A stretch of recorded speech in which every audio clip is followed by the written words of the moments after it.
Hey guys, thanks for joining us. I have a very special broadcast prepared for you here, and I'm really excited. This one is going to delve into areas, really, I think, of spiritual warfare. At least that's the way I want to couch it. We're going to talk about evolution with the one and only James Perloff. But guys, spiritual warfare is alive and well on this planet. The Goddard Tunnel opening ceremony on June 1st in Switzerland, which we reported on in great detail over at thephaser.com, is just one of the best recent examples. That ceremony, which cost more than $8 million, was littered with satanic imagery, symbology, and occult importance to the elite. And then we take a look at what's going on at CERN and the occult agenda with Shiva, the goddess of destruction, outside of the CERN Large Hadron Collider facility. The work of Anthony Patch has done much to reveal the elite's plans with CERN, the largest and most complex machine ever built in the history of mankind. Most people don't even know about it. And check out the Scariest Movie Ever YouTube channel to watch a video called A Very Strange Connection Between CERN, Obama, and Rihanna.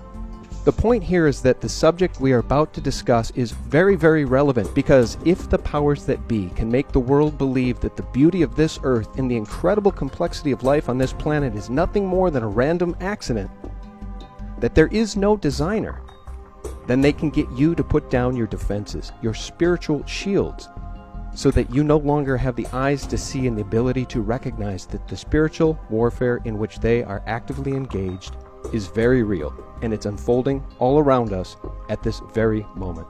Guys, author James Perloff is back. He's returning to SGT Report to discuss his incredible work in the area of evolution. His books, Tornado in a Junkyard and The Case Against Darwin, are a wake-up call for anyone who fully believes Darwin's version of creation. It's my honor to welcome back James Perloff. Well, it's an honor to be back on the SGT Report. Well, what did you think of that intro, James? You know my feeling about spiritual warfare. I can see what the elite are up to, and I think that makes our conversation very, very relevant, because I believe there is a designer behind the beauty and the creation of this planet. But the elite don't want people to believe that. They want people to just be lulled back to sleep. Don't take a look at the biblical version of creation. Just listen to us. It was all an accident. That's right. And so we're going to be talking about Darwin's theory today and what's wrong with it, but you're starting off on the right foot, which is why this is relevant, because some of our viewers might think, hey, you guys are just talking about some biological theory. That's not interesting to me. What's this got to do with the SGT report? And so let's talk a little about the relevance first, and then we'll talk about what's wrong with the theory from a science viewpoint. And here's the thing, Sean. If a person is a Christian, or maybe not even a strong Christian, but they have kids and they see that our culture is going pretty crazy. They see the transgender thing unfolding, and they see the satanic images coming out of Hollywood movies. You were just talking about the Swiss railway ceremony. So they say, well, I want my kids to have a moral foundation. So even though maybe they're not a strong Christian, they bring their kids to church, send them to Sunday school. And what do they learn in church and in the Bible? They learn that God created the heavens and the earth, and that God created all life forms, and that God created man in his image, and that's all in the book of Genesis. However, if your kids are going to public school, they are now hearing something else. They're hearing that God didn't create the heavens and the earth. The Big Bang, an all-natural event, did that. And God didn't create life forms. Life forms simply came about because chemicals randomly came together in an ancient primordial soup and formed our single-celled ancestors, which then evolved. And man is not created in the image of God. According to the theory of evolution, he's actually created in the image of ape. We just evolved from these ape-like creatures through natural selection and survival of the fittest. Now, if your child is a thinking child, he or she is going to start to ask a question, and they're going to say, I'm hearing two different stories here. Who's right? Is my Bible right, or is my science teacher right? And a lot of these kids, Sean, they'll say, maybe that stuff I'm hearing in church is just a bunch of hooey. I mean, what does the pastor know? He went to seminary, big deal. These science guys, they establish things through scientific method, and if evolution has been established to be a scientific truth, it must be true. and these kids, many of them, give up on God. In fact, I want to give you a quote. This is from the leading spokesperson for evolution of the 20th century, Julian Huxley, the brother of Aldous. He said this, quote, Darwinism removed the whole idea of God as the creator of organisms from the sphere of rational discussion. So, unquote. So, according to Huxley, you're not even rational if you still believe in God after being exposed to Darwin. And I do want to mention, I think this is important to mention, that some people will say, hey, you know, I went to school and I studied evolution. It didn't harm me any. What's the big deal? And, you know, I believe in the Bible and evolution. You got a problem with that?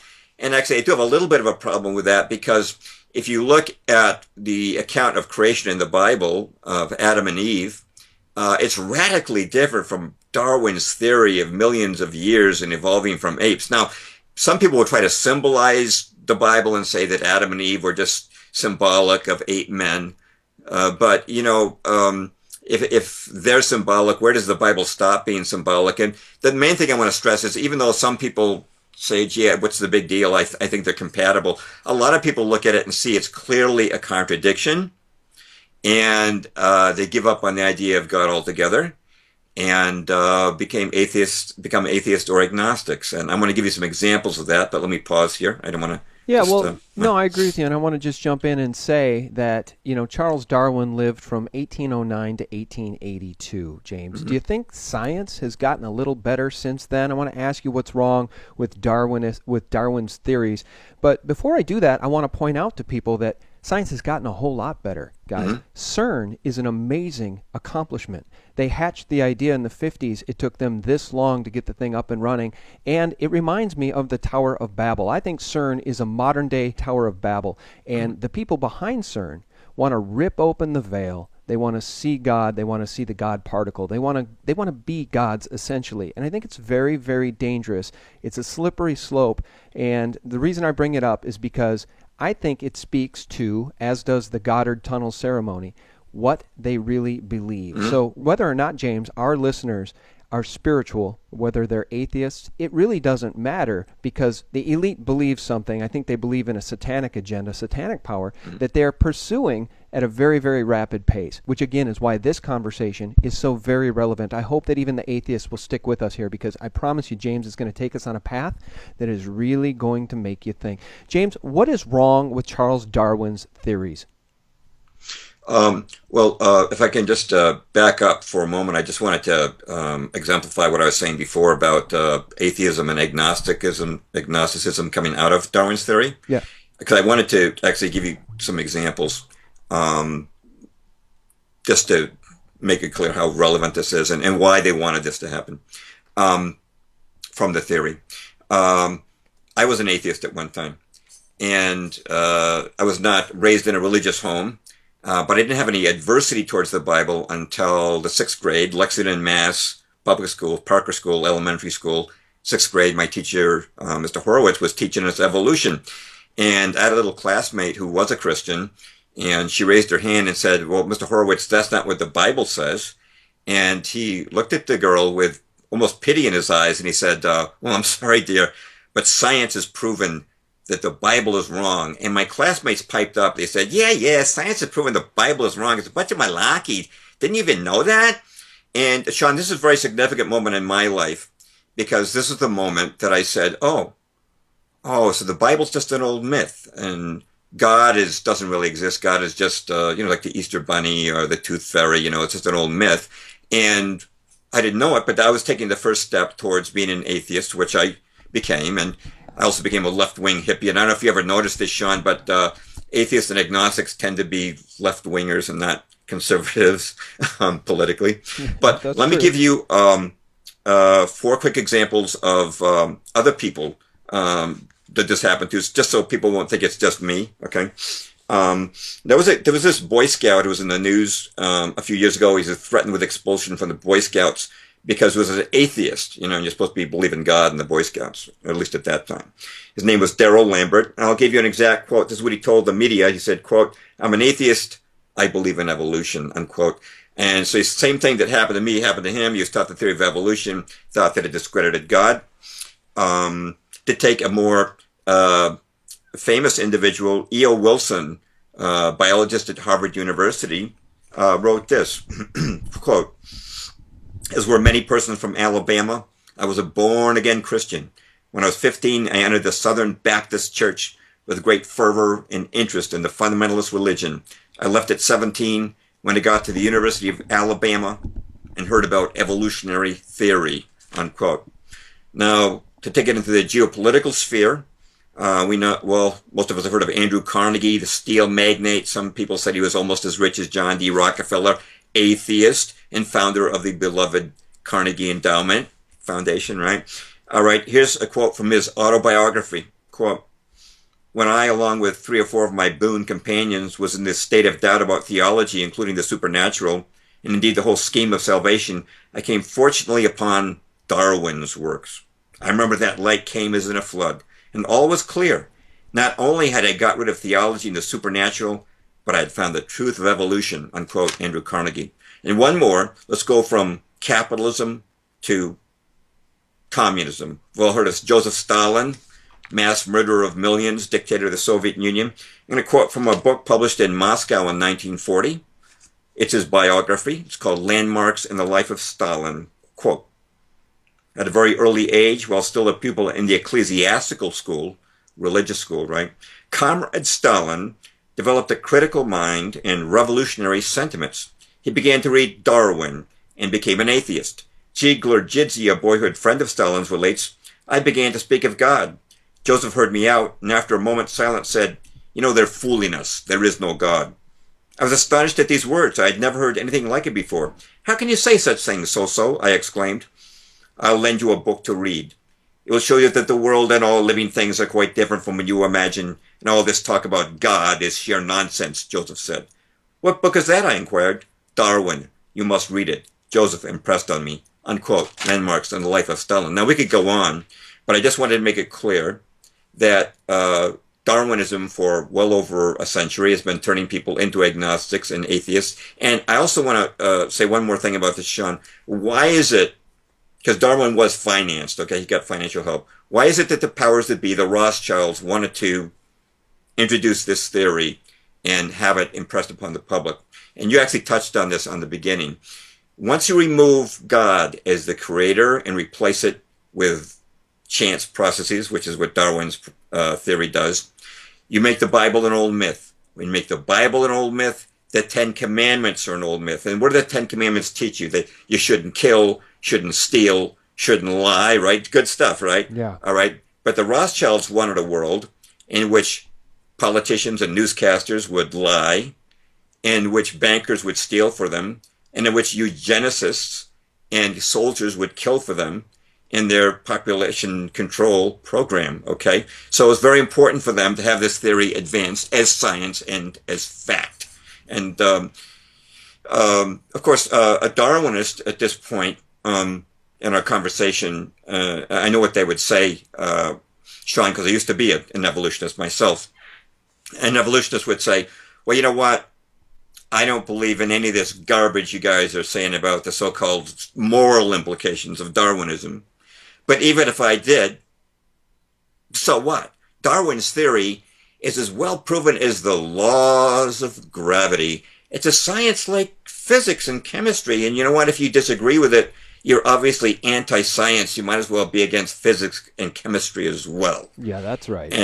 And that's really the segue into our next phase, and the main phase is what's wrong with the theory scientifically. We want to show that actually scientifically it's bogus. Yeah, I want you to dismantle this because I'll play devil's advocate because you're right. That's what they are. The naysayers will say, "Hey, look, on the origin of species, it proves Darwin's theory is absolutely right, and you people are nuts. You people are Bible-believing nuts if you think that it's not true. We know evolution is fact. Darwin proved it." And I just want to say a couple things. Again, getting back to the fact that the man wrote the book in the 1800s, we now know that on the molecular level, they used to believe, this guy believed that the smaller things got, the simpler things got. And the exact opposite is true, James. They've now realized that the smaller they go onto the quantum level, there's evidence of complexity so magnificent that it speaks to a designer, and many atheist scientists have even come out to say just that. So I want to ask you, What is wrong with Darwin's On the Origin of Species that the establishment still bitterly clings to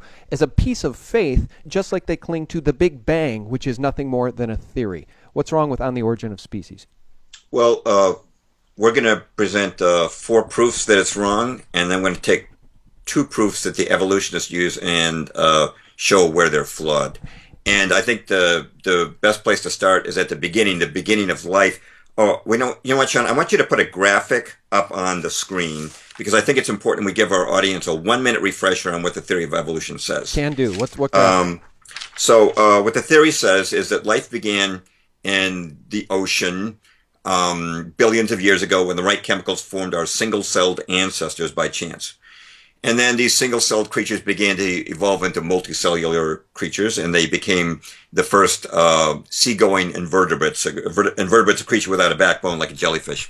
Then the invertebrates evolved into fish, and then fish yearned to come ashore, and so their fins started to evolve into legs, and they became the first amphibians, which are creatures, of course, that can go on land or water like a frog. And then amphibians evolved into reptiles evolved into mammals, and then eventually within the class of mammals, you had these ape-like creatures who evolved into man. And that's the theory in a nutshell. It might be taught a little differently from one school of thought to another, but that's it. And that's basically what your kids are taught in school. So to start at the beginning, the origin of life, and Darwin did talk about that, the origin of species, said that life began in a warm little pond, but after a while they realized that a pond wouldn't last long enough for significant evolution to take place, so they changed it to the ocean. So let's see what's wrong with this. Now, I've got a can here of all-natural cola, and if we look at it, it says cola. It says 12 ounces, which it reminds us, in this case, is 354 mLs. I laughed because you said all-natural cola. I don't think there's anything natural about cola, but go ahead. Well, it's from Whole Foods. Okay, got it. It's as natural as cola can get. Let's put it that way, okay? Gotcha. Copy. All right. Now, it says Whole Foods on it. And it's got a list of ingredients, the amount of fat and sodium, and it's got a barcode which is scannable, and it's got a pop top, which works very nicely, and it's got cola inside, very tasty, right? Now, does anybody think that this can and its contents and the printing on the outside could have originated by pure chance? And obviously not. I mean, it's too well designed. So that raises the question of how could a cell come about by chance, because it's astronomically more complex than the can I just showed you. And I want to give you a quote. The quote is this, quote, "A simple one-celled bacterium, R. coli, contains DNA information units that are the equivalent of 100 million pages of Encyclopedia Britannica," unquote. And that quote is from the Encyclopedia Britannica. Now, cells have a functional unit called proteins. That's their basic unit. And even in a bacterial cell, there's thousands of different proteins. And not to get technical, but proteins are found out in a smaller building block called amino acids, and there's hundreds in one protein, and they have to be in the right order. And some of your listeners, I'm sure, have heard of Francis Crick. He won the Nobel Prize for co-discovering the structure of DNA. And he calculated what the odds would be of getting a protein by chance, NaH in ocean. You know what the odds are, according to Francis Crick? The odds are 1 in 10 to the power of 260. And if you want to know how big a number that is, you couldn't fit that many electrons in the known universe. Mathematicians usually say that anything with odds greater than 1 in 10 to the power of 50 is impossible. So it would be impossible to get one protein by chance, let alone the thousands a cell would need. And think about it. A cell would need the ability to ingest nutrients, expel waste. And really think about this one.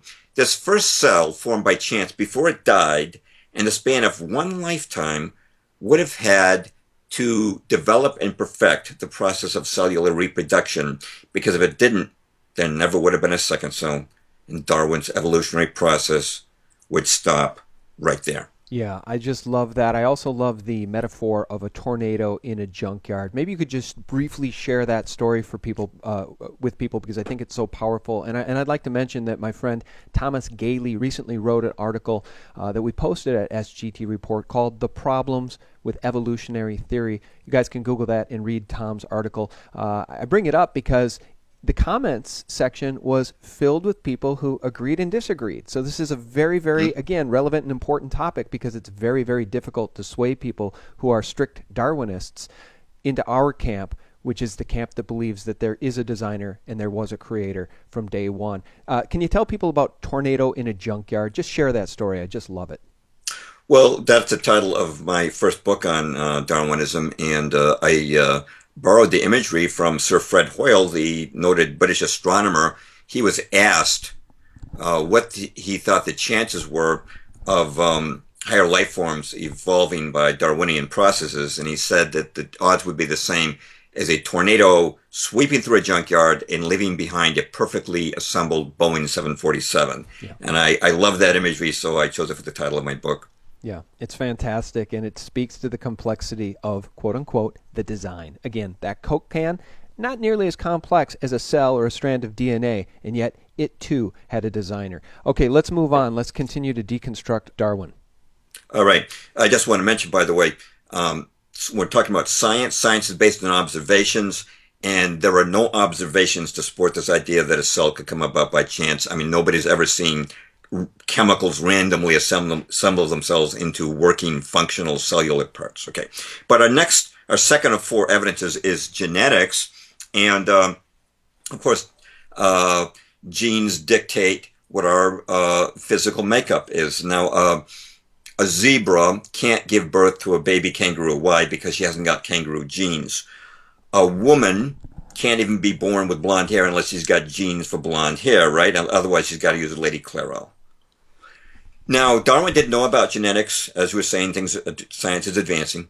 It was not a science in his day, at least when he wrote The Origin of Species. And when Darwinists first heard of genetics, when they learned about it, they first resisted it. And the reason was they realized, we don't have to just explain in our theory how the anatomical features came about by evolution. We now have to explain how the new genes came about, because, if we came from a fish, a fish's gene pool is radically different than a human's gene pool. So where did the genes come from? And this originally stumped the Darwinists, but they came up with a solution. And what the solution was, Sean? It was mutations. Random mutations, which are a copying mistake in the genetic code. They occur very rarely, but they do occasionally happen, and they do change genetic information, right? Cancer's a mutation, too. Yeah. There's a definite downside to some mutations, James. I'll say. They say that mutations are the building block of evolutionary change. So in other words, hundreds of millions of years ago, some fish got a random mutation that gave a little bit of an arm, right? And this was conferred such a great survival advantage that it spread through those fish. And then, lo and behold, another mutation came along which gave it a little bit more of an arm, until finally the fish had, through mutation, developed an arm. Okay, here's the problem with that. Science is advancing, as you said. We now have this book, Not by Chance, Shattering the Modern Theory of Evolution, by Dr. Lee Spetner, who is no dweeb. Maybe I didn't hold that up in a way you can really see it. But Dr. Spetner, MIT grad, PhD, taught information science for years at Johns Hopkins University and the Weizmann Institute. And here's what he writes in his book. Quote, "In all the reading I've done in life sciences literature, I've never found the mutation that added information. All point mutations that have been studied on the molecular level turn out to reduce the genetic information and not increase it." Yeah. Unquote. So what he's saying here is mutations. I'm sorry. They're destructive. Mutations can be destructive. They are almost universally destructive. They always destroy function. They never add it. Right. They always reduce information, never increase it. Now, just again, science is based on observation. So what do we observe mutations do to human beings? They give you sickle cell anemia, cystic fibrosis, Down syndrome, hemophilia, and about 4,000 other genetic diseases. They never improve us, yet they're supposed to be the building blocks of evolutionary improvement, right? And now, I want you to put another graphic up on the screen for our viewers, because evolutionists will object at this point and say that there are such a things as beneficial mutations. And the one I want you to put up is the one called sickle cell anemia. Now, I've been on radio and had an evolutionist call up and say, sickle cell anemia, and this is a common argument, by the way, sickle cell anemia is a wonderful example of how mutations create evolution. Now, why do they say this? What's the benefit of sickle cell anemia? Because it's a disease. Well, the benefit is that people with sickle cell do not get malaria. And so the argument is that mutations have reconstructed the red blood cells so we don't get malaria. Okay, so let's look at the picture, and we see a normal red blood cell, and below that a sickle cell. Now, the sickle cell is deformed. It is misshapen. The function of red blood cells is to transport oxygen. It's lost function. It does not transport oxygen as well as a normal cell. It clogs your arteries. It causes intense pain. And I used to work with sickle cell victims back in the 70s. And back then, before medical advances, it was common for people to die in their 20s from this disease. Nobody hopes that their child will get sickle cell anemia because it prevents malaria. Now, it's true that the parasites that cause malaria don't like to go into these deformed cells, but that's just like you wouldn't want to move into a house that was all dilapidated, you know. It has lost function. It has lost information. You know what, Sean? If I cut off my legs, I won't get athlete's foot. It'll prevent a disease, right? So that's a benefit, right? But it's not evolution. All mutations will delete information and function. They don't add to it. That's Dr. Spetner's point, and that is our proof number 2 against the theory of evolution. Yeah, it's interesting to hear you talk about all this. So many of us know this information. To others, it's new, and that's because of the public schools, because of the indoctrination, the Darwinist indoctrination. And as we talk about this, James, you know what vision comes to mind? Frankenstein science is what Darwin's theory of evolution is. It's Frankenstein science, and you can't have the beauty we see in nature happen by accident or by chance mutation. If it happened by chance mutation, we wouldn't see beautiful tropical birds and beautiful tropical fish. We would see monstrous results, in my opinion. Now, I want to ask you about the historical record. This comes from my friend Thomas. Is there any evidence in the fossil record to support evolution? I've never seen it. And, let's talk about the missing link. Is there any fossil record that supports these jumps between species? Great question. So what you should really do is I want to ask you to put the picture called evolution sequence back on the screen. And we see these organisms, right? We see this microorganisms, invertebrates, fish, to amphibians, to reptiles, to mammals. That's a sequence that Darwin proposed and which is still taught in public schools today. All right. So if we look at these pictures, Sean, there are tens of thousands of species that fit into these categories: germs, invertebrates, fish, amphibians, reptiles, and mammals. But how many species are there that are intermediate? 0. Not one. Nada. But there should be many. Darwin said the number would be inconceivably great. In fact, I'm going to ask you to put another picture up, which is a microcosm of this picture. It's called fish to amphibian. Now, to think about it, for a fish to become a walking land creature, it wouldn't have to just evolve new bones. It would have to evolve new muscles to support those bones and new nerves to control the movements of the limbs. And while it was coming on shore, it would have to evolve a whole new breathing system. Now, according to evolutionists themselves, this happened by chance mutations. So as you can imagine, in the red arrow area here, the in-between phase, there would have to be millions of creatures living and dying. And as I said, Darwin himself said the number would be inconceivably great. So where are they? Why is it that we have no overlaps? The founder of taxonomy, Carolus Linnaeus, he's the guy who started calling creatures by genus, species. He invented those terms, right? He was against evolution because he saw there were no overlaps. So how did Darwinists explain this? Here's how they explain it. All the intermediate transitional forms became extinct. Well, that's convenient. Okay. Well, that's like saying that my dog ate my homework. Yeah. The translation of they all became extinct is we ain't got no proof. Just as there's no proof for a cell coming about by chance. And if you can put on the screen one more time, this is the last time I'll ask for it, that evolution sequence from microorganism to human. This is what Darwinists say. We started out as basically a bacterium, a single-cell creature who evolved into a human.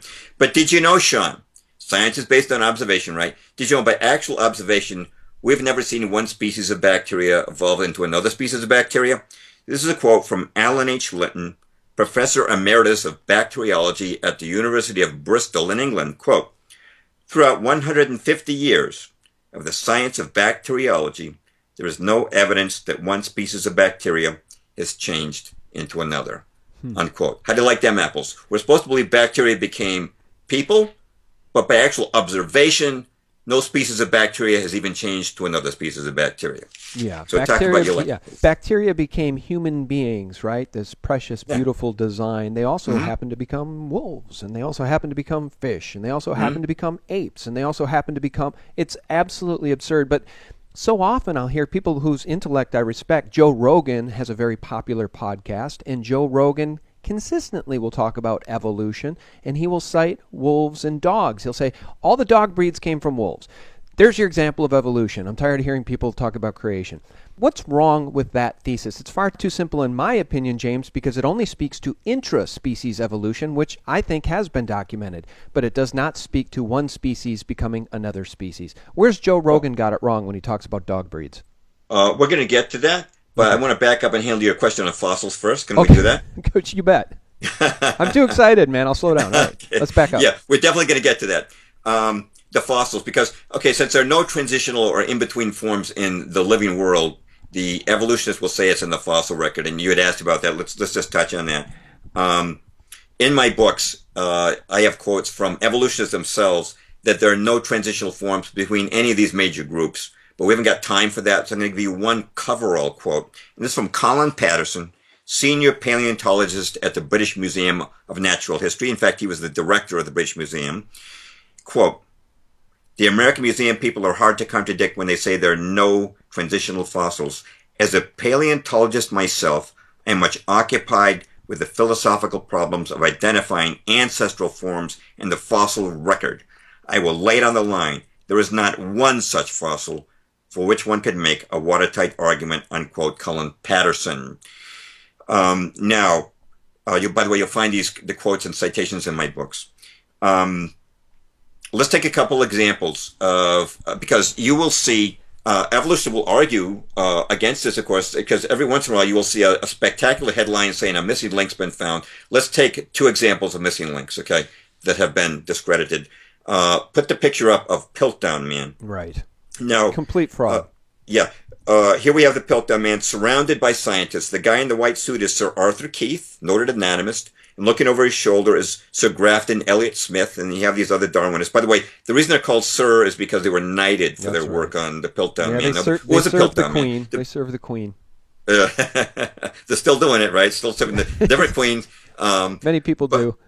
Anyway, what was the Piltdown Man? The Piltdown Man was an alleged ape man found in a gravel pit not too far from Darwin's home. And it consisted of a jawbone and a skull.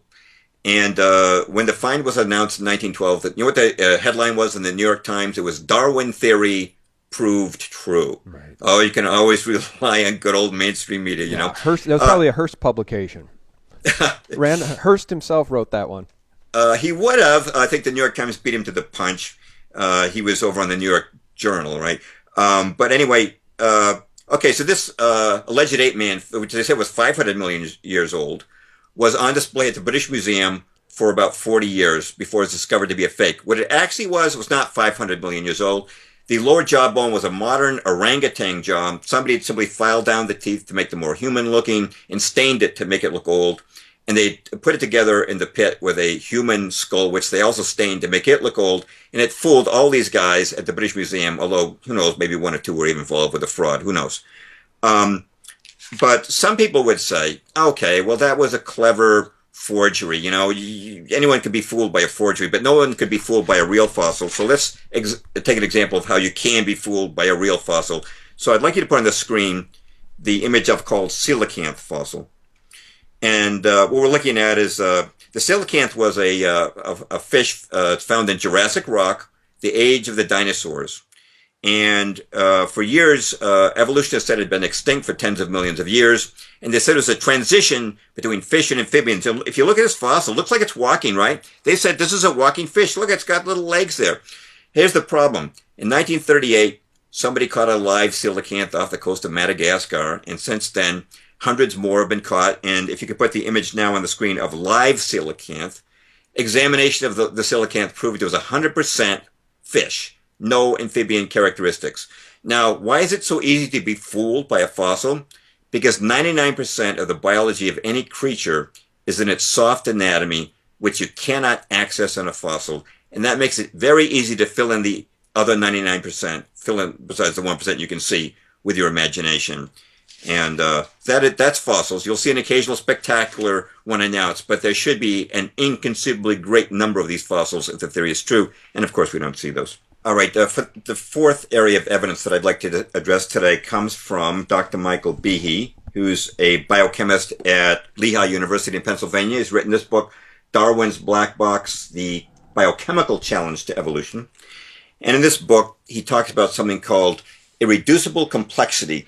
Now, what he means by that is that in the human body and other creatures, there are certain systems that are very complex and that consist of interdependent parts. You take away one or two parts, the whole system won't work. Ergo, they cannot have evolved. Now, that sounds abstract, so let's take a practical example that he gives. If we get a cut and we bleed, the body stops that with a blood clot. Now, blood clot might look simple to the naked eye, but it's actually a very complex process.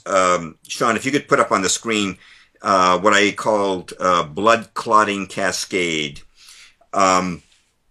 It's well over a dozen steps to make a blood clot. And a person with hemophilia, which is a disease caused by mutation, is missing factor VIII, which I've circled there. And they're at high risk for bleeding. Now, if you were missing 2 or 3 factors in the blood clotting process, no chance for survival, you'll bleed to death. So here's the question Dr. Behe asked.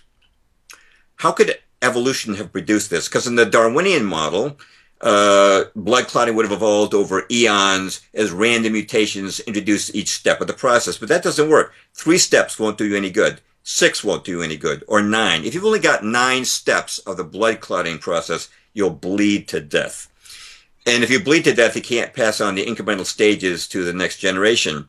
And so the point that Dr. Behe makes is that this whole system had to be in place from the very beginning, which would indicate an intelligent designer. Now, he goes on, he shows the same thing with human vision. You know, what came first? Was it the retina, the optic nerve? They've all got to be there. Same thing with the immune system. What came first? Antibodies, white blood cells, they all have to be working together. So Dr. B is not a Bible thumper, but his point is that there are systems which evolution cannot explain. That's our fourth and last evidence against evolution. But if we have time, I'd like to take 2 evidences, including Joe Rogan's, that evolutionists use and look at the flaws in them. Oh, yeah, please do. Let's talk about Rogan's thesis that, all dog breeds that we see have come from the wolf, so it's a proof of evolution. But that's just an intra-species example. Where does Rogan have it wrong? Just what you said. Okay, if your kids go to public school, the teacher will say something like this. They'll say, kids, how can those crazy intelligent design people say there's no evolution? There's a gazillion examples of evolution around us, and they'll use dog breeding as an example, the various breeds of dog. They'll say plant breeders develop new breeds of corn, and racehorse owners develop faster racehorse owners. So they'll say, look, if you get a little bit of change over a little bit of time, you could get unlimited change over unlimited time, and thus the theory of evolution is true. So let's see where this is wrong. Let's see where it's flawed. Let's take dog breeds, and if you could put the picture up that I gave you called dog breeds.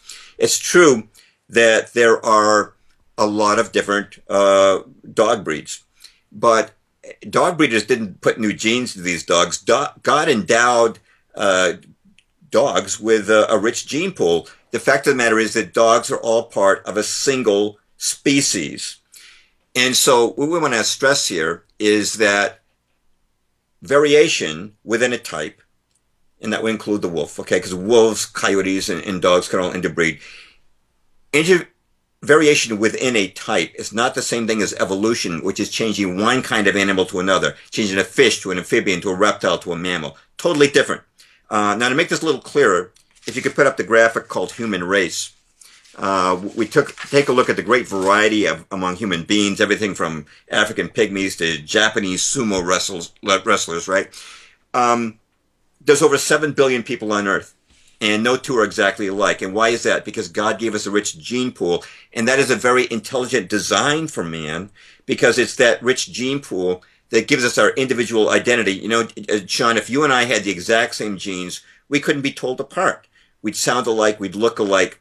But even though nobody looks exactly like you, Sean, and probably nobody ever has, that doesn't mean you represent a new phase in evolution. It just means you're a variation within humanity. Totally different from evolution. Now, can racehorse owners develop faster racehorses? Yeah, if you take a fast female horse and mate it with a fast male, you might get a fast offspring. Maybe it'll win the Kentucky Derby, but there's a limit to the change you'll get. That horse is not going to go 1,000 miles an hour, and you're not going to be able to change it into an elephant. So as people within the creation intelligent design community, we acknowledge, yeah, there is change, but there's a limit to that change. And by the way, if people think that DNA could have come out by chance, let me just quote Bill Gates. He said, quote, DNA is like a computer program, but far, far more advanced than any software we've ever created, unquote. So if you don't think the codes for Windows 7 could come about by chance, neither could the codes for the genetic code. Yeah, and as we wrap this up, I just want to say again, take a look at the science coming out of CERN. Take a look at what they're doing over at CERN. It's really not being reported upon by the Mockingbird mainstream media. The development of CERN took place really largely in secret. What they're doing really is largely a secret. And if you take a look at the advances in science, molecular biology, sending rockets into space, real hardcore science. This conversation, James, leaves me thinking that Darwin's version of science has about as much science in it as Scientology. So tell me what's wrong with Darwin's version of science. Okay.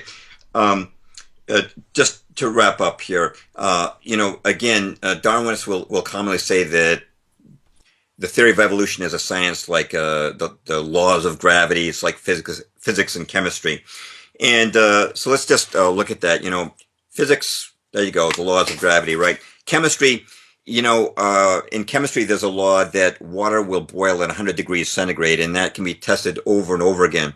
Now, suppose I had a theory that water can boil at 73 degrees centigrade. It'd be easy to disprove my hypothesis. All you got to do is warm water up to 73 degrees. It won't boil. But let's compare that to the claims of evolution. Charles Darwin said, you know why we have so little body hair? It's because our ape ancestors preferred mates with less hair. Now, how do you disprove that? How do you test something that only exists as an idea in the brain of Charles Darwin? To take one other example, there's a paleontologist, Donald Johanson, who found some bones in Africa, which he called Lucy. And he said that Lucy is our ancestor, and he based this on the fact that he believed some of the bones indicated that Lucy may have walked upright. Now, how do you prove that Lucy is not our ancestor? You really can't. You see, physics and chemistry consist of things that you can test right now in present time in a laboratory. Darwinism consists of speculations about things that Darwinists think happened millions of years ago, and there's no way you can test things that happened millions of years ago with the same authority as you can test the present. Well, I'll tell you what, James. You and I probably are not going to be able to convince any hardcore atheists who believe they have science on their side to come over to our camp. But I just want to leave people with this. Again, we started with commenting on spiritual warfare. At least I did. It's alive and well on planet Earth, folks. And the people that control the paradigm, the Rothschild bankers, the Vatican, the people at the very tippy top of the pyramid that James mentioned earlier in the interview, these people don't want you to know what they're up to.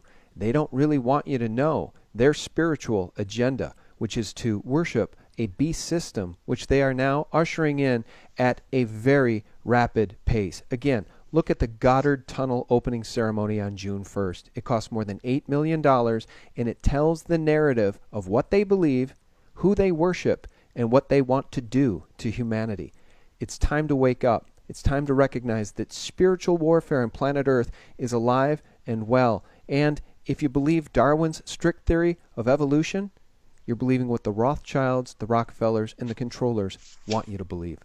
I can't thank you enough for your time, James. This was a gripping conversation. And last time we had you on, I think we put one of your books up on Amazon's top sellers list. Let's tell people about your books. Let's support James, guys. You can get a copy of Tornado in a Junkyard and or The Case Against Darwin from James Perloff's site, jamesperloff.com, or head directly to Amazon. James, anything else we can do to support you? No, I should just mention these books are older. They were published in 99 and 02, but the principles are pretty timeless. And, of course, you don't have to go to read one of my books to get the facts on evolution. If you go to my website, jamesperloff.com, I've got a links page, and near the top, there's some links to creation and intelligent design. sites where you can get this information for free. By the way, just to explain the difference between the two books, The Case Against Darwin is very short. You can read it in a couple of hours. The Tornado in a Junkyard book is intensive. It's over 300 pages long, almost 700 footnotes, and it goes into things that we don't have time to in a show like today's, like dinosaurs and the Scopes trials and things of that nature. Very, very complex and detailed. All right. Well, very good. Guys, get the book. Support James' work. Let's get him back up on the Amazon bestseller list. That was fun to hear. Yeah, that was a lot of fun to do. And a lot of, we've got great listeners, as you know, James. We have very supportive listeners, wonderful people. James, it's really been my great honor to have you on again. Our last interview, we talked about Truth is a Lonely Warrior and the Shadows of Power. Guys, that'll give you the big picture about the Rothschild banking dynasty and the other banking families that want to enslave humanity. Our guest has been James Perloff. Check him out at jamesperloff.com. And once again, James, thanks so much. Thank you, Sean. It's been a pleasure. Pleasure is all mine. And guys, if you stuck with us through this lengthy interview, thank you. I hope you got something out of it, and perhaps you'll share it with your friends, family, and colleagues. I think it's an important conversation to have. We live in turbulent times, and we're trying to keep our finger pointed directly at the enemies of humanity. Thanks so much for your support at sgtreport.com and thelibertymill.com. Real news 24/7. May God bless you and your family, and have a terrific week ahead. We really love you guys. Hang in there. Thanks for listening.